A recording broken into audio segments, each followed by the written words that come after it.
Yo, what's good? It's Bad News Travel Spence. Look, let me hop right up into it. Errol Spence just got surgery. Yo, he look like what he's gonna do. He's in recovery mode right now. All right. So what does that mean with him and Terence Crawford? Is he gonna fight Terence Crawford next?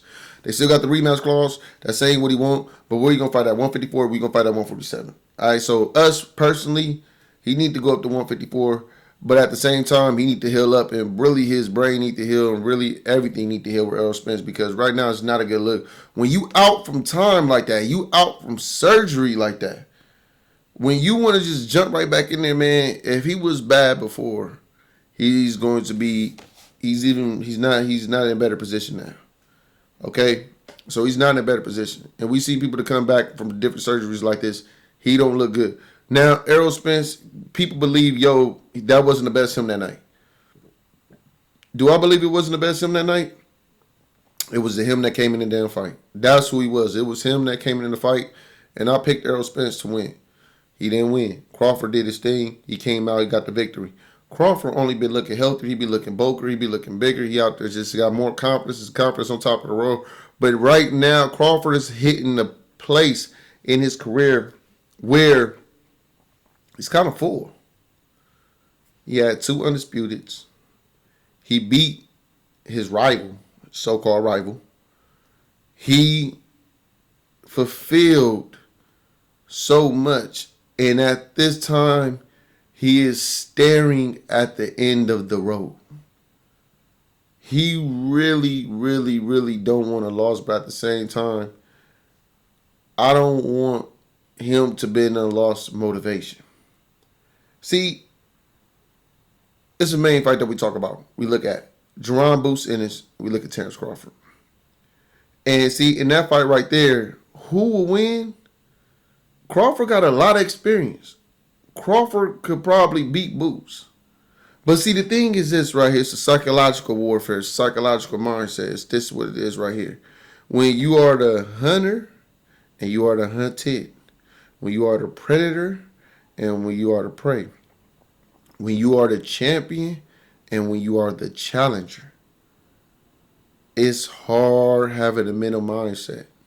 When you have been that champion for so long and it's just a new challenger coming up and he's a dangerous fighter like Jerron Boots Ennis, and you don't really have nothing to take away from him. He don't got nothing to lose. You got nothing to gain from beating him. And he is a hard-ass fight, and you know you getting older. You know he looking slicker and better every goddamn day. I wouldn't say Jerron Boots Ennis is too young. I feel like he at a good age right now. But damn it, that's a hard ass fight, and you already accomplished everything you need in 147. Therefore, you almost looking like you're on your way out. It reminds me of a situation that some people say he ducked this fight. I don't believe he ducked the fight. I remember it reminded me of the situation when it came down to Floyd Mayweather and Keith Thurman. I remember that time. I remember where I was at. I remember what I was doing after Floyd Mayweather beat Manny Pacquiao. That was it. That was it. Sure, Keith Thurman called out Floyd Mayweather, but Floyd had no motivation to fight Keith Thurman. Now, was Keith Thurman dangerous? Yeah, sure. Now, was Floyd scared of Keith Thurman? No. Floyd knew him and Keith Thurman fight wouldn't be the biggest pay-per-view fight, but I will say this. He did see something in Keith Thurman, and especially Keith Thurman, who was undefeated, that he knew he was slowing down, and now he's seen that hunger in him. And he's seen that, yo, this could be a harder fight than I actually want to go through and deal with. So he picked Andre Berto to get an easy way out. But I wouldn't say that it was necessary to Keith Thurman that Floyd was ready to retire from. He was already retired anyway. He beat the guy. He beat everybody guy. Also, nobody was pushing for that Keith Thurman fight. Nobody was pushing for that Keith Thurman fight at the time but Keith Thurman. Yes, Keith Thurman was calling out Floyd Mayweather. But at that time, after he beat Pacquiao, they was talking about shoulder issues. They had a lot of different excuses, but nobody was highly requested other than the true boxing heads, yo, go fight Keith Thurman. I seen Floyd, and I go back to Errol Spence with this.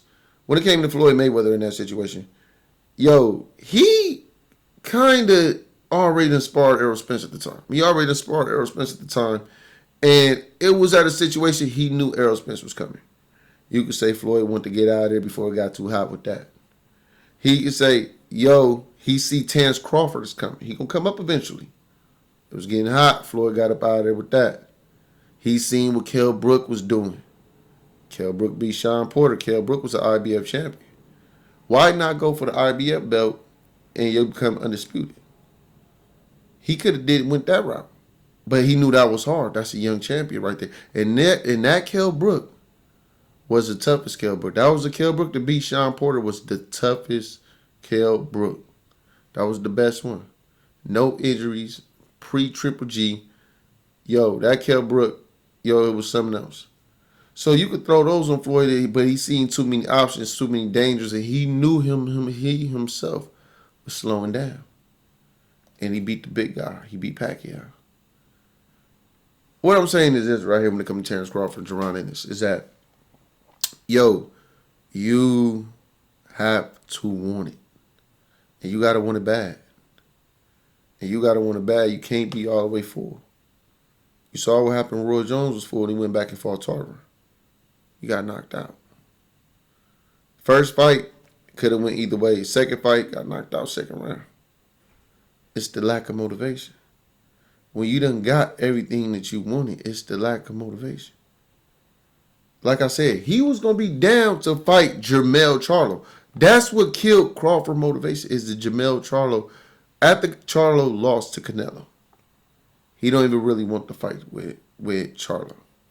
He also necessarily don't want to see himself going up to 168. Because if he go up to 168 to fight Canelo, people always throw, well, are you going to fight Caleb Plant? Or are you going to fight David Benavidez?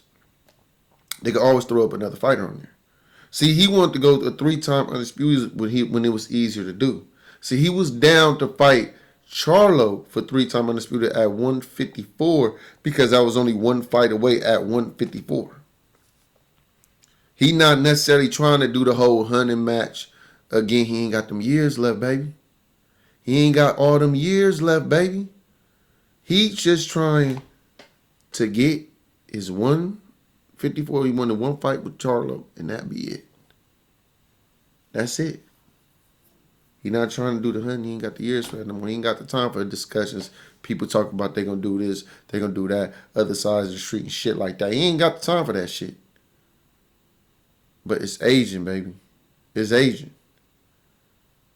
Y'all let me know what y'all think. Let me know how y'all feel about the Errol Spence situation. Y'all let me know about how y'all feel about his Instagram comebacks. And let me know how y'all feel about Terence Crawford and what Crawford is going to do. All right? Bad news.